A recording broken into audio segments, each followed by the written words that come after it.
SASDOவின் பிரதான செய்திகள். தலைப்புச் செய்திகள். ஹரி ஆனந்த சங்கரியை இலக்கு வைத்து பெரும் சதி, கனடா பிரதமர் அதிரடி முடிவு. பொதுமக்களுக்கு விசேட தொலைபேசி இலக்கம், அரசாங்கத்தை தொடர்பு கொள்ள வாய்ப்பு. பிள்ளையான் குழுவிற்கு ஊதியம் வழங்கிய அரச புலனாய்வு, வெளியான அதிர்ச்சி தகவல். இழப்பீடு பெற்ற முன்னாள் அமைச்சர்களுக்கு காத்திருக்கும் அதிர்ச்சி. விமானப்படை தளத்தை உரிமை கோரும் புலம்பெயர் தமிழர் விமலுக்கு எதிராக வலுக்கும் இனவாத கருத்து. இந்திய தூதரகம் அவசர எச்சரிக்கை. தொடர்பன விரிவான செய்திகள். தாயக செய்திகள். கனடாவில் பொதுமக்கள் பாதுகாப்பு அமைச்சர் ஹரி ஆனந்த சங்கரியின் கடித விவகாரம் ஒன்று பெரும் சர்ச்சையாக மாறியுள்ளது. குறிப்பாக கனடாவில் உள்ள ஒரு பிரதான ஊடகம் ஒன்று இந்த விவகாரத்தை ஒரு சர்ச்சையாக மாற்றியுள்ளது. தமிழீழ விடுதலை புலிகள் அமைப்புடன் இணைந்து பணியாற்றியவர்கள் கனடாவில் குடியுரிமை கோருவது கடந்த சில ஆண்டுகளாக நிறுத்தி வைக்கப்பட்டிருந்தது.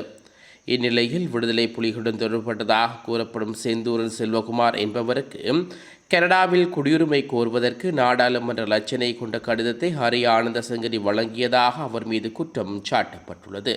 ஜனாதிபதி நிதியத்தின் சேவைகள் தொடர்பான முறைப்பாடுகள் மற்றும் விசாரணைகளுக்காக புதிய தொலைபேசி இலக்கம் அறிமுகம் செய்யப்பட்டுள்ளது. இந்த அறிவிப்பினை அரசாங்க தகவல் திணைக்களம் விடுவித்துள்ளது.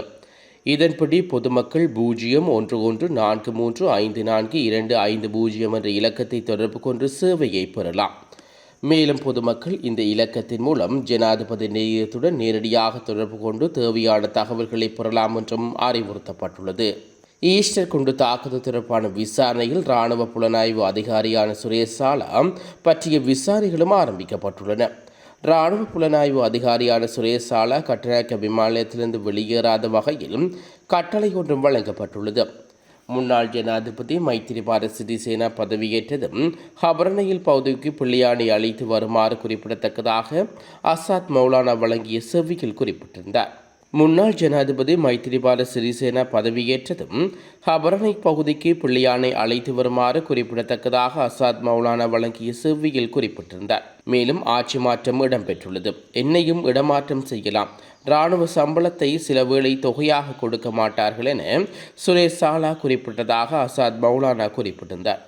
அப்படியாயின் துணை ஆயுத குழுக்களான இயங்கியதற்கு நல்லாட்சி அரசாங்கம் பிள்ளையான் குழுவுக்கு ஊதியம் அரசு தரப்பில் வழங்கியதை அசாத் மௌலானாவின் கூற்று உறுதிப்படுத்தியுள்ளது. முன்னாள் அமைச்சர்களுக்கு வழங்கப்பட்டதாக கூறப்படும் சட்டவிரோத இழப்பீடுகளை மீட்டெடுக்க கோரி தாக்கல் செய்யப்பட்ட அடிப்படை உரிமைகள் மனுவை நவம்பர் 13 விசாரிக்க உயர்நீதிமன்றம் தீர்மானித்துள்ளது. இந்த மனுவை சட்டத்தரணியும் சமூக செயற்பாட்டாளருமான ரவீந்திரநாத் தாபரே தாக்கல் செய்துள்ளார். 2022 ஆண்டு மே 9 அகரலக போராட்டத்தின் பின்னர் நடாத்தப்பட்ட தாக்குதல்களால் ஏற்பட்ட சொத்து சேதங்களுக்கு முன்னாள் அமைச்சர் உட்பட 43 பேருக்கு 1.22 பில்லியன் இழப்பீடு வழங்கப்பட்டதாக அவர் மனுவில் சுட்டிக்காட்டினார். இந்த விவரங்களை நாடாளுமன்றத்தில் அமைச்சர் நலிந்த தேஜஸ வெளியிட்டதாகவும் அவர் சுட்டிக்காட்டியுள்ளார். சேதத்துக்கு அதிகமான இழப்பீடு வழங்கப்பட்டிருப்பது அரசியல் முறைகேடாகவும் சட்டவிரோதமாக உள்ளதாகவும் மனுதாரர்கள் கூறுகின்றார்கள். அத்துடன் எதிர்காலத்தில் இழப்பீடுகள் உரிய மதிப்பீட்டின் அடிப்படையில் வழங்கப்பட வேண்டுமெனவும் சட்டவிரோதமான வழங்கப்பட்ட தொகைகள் மீட்டெடுக்க வேண்டுமெனவும் மனுதாரர்கள் கோரிக்கை விடுவித்துள்ளனர்.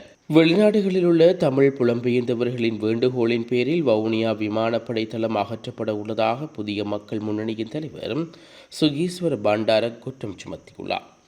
அக்கட்சி நேற்று ஏற்பாடு செய்திருந்த ஊடக சந்திப்பில் இந்த விடயம் கூறப்பட்டுள்ளது. இது தொடர்பில் மேலும் தெரிவித்த அவர், வவுனியா விமானப்படை தளம் அகற்றப்பட உள்ளது. இது மிகவும் முக்கியமான விமானப்படை தளம். இந்த விமானப்படை தளம் அமைக்கப்பட்டு 40 ஆண்டுகள் கடந்துள்ளன.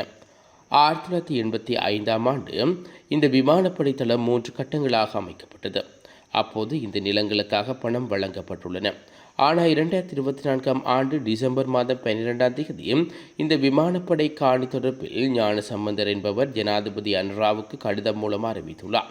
குறித்த கடிதத்தில் இந்த காணி அவரது தாயார் மீனாட்சி சிவபாத சுந்தரத்துக்கு சொத்தானது என்றும் அதனை விடுவித்து தருமாறும் கோரியுள்ளார்.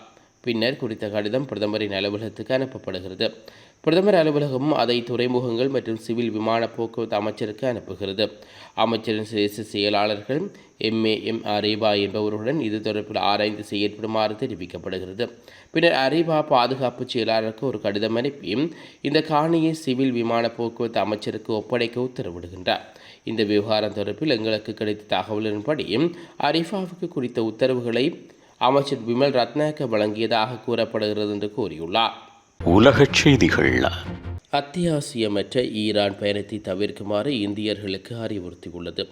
ஈரானில் உள்ள இந்திய தூதரகம் வெளியிட்டுள்ள எக்ஸ் பதிவில் குறித்த எச்சரிக்கை விடுவிக்கப்பட்டுள்ளது.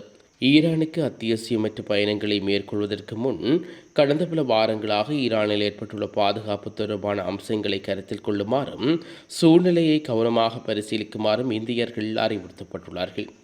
ஈரானில் என்ன நடக்கிறது என்பதை தொடர்ந்து கண்காணிப்பதோடு இந்திய அதிகாரிகள் வழங்கிய சமீபத்திய ஆலோசனைகளை பின்பற்றுமாறும் அவர்கள் அறிவுறுத்தப்படுகின்றார்கள். ஏற்கனவே ஈரானில் உள்ள இந்தியர்கள் அங்கிருந்து வெளியேற விரும்பினால் தற்போது கிடைக்கும் வணிக விமான சேவை மற்றும் கப்பல் சேவைகளை பயன்படுத்திக் கொள்ளலாம் என்றும் தெரிவிக்கப்படுகிறது. மீண்டும் தலைப்புச் செய்திகள். ஹரி ஆனந்த சங்கரியை இலக்கு வைத்து பெரும் சதி, கனடா பிரதமர் அதிரடி முடிவு. பொதுமக்களுக்கு விசேட தொலைபேசி இலக்கம் அரசாங்கத்தை தொடர்பு கொள்ள வாய்ப்பு.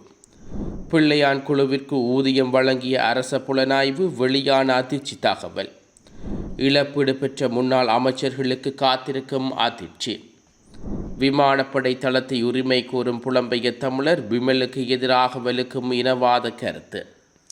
இந்திய தூதரகம் அவசர எச்சரிக்கை.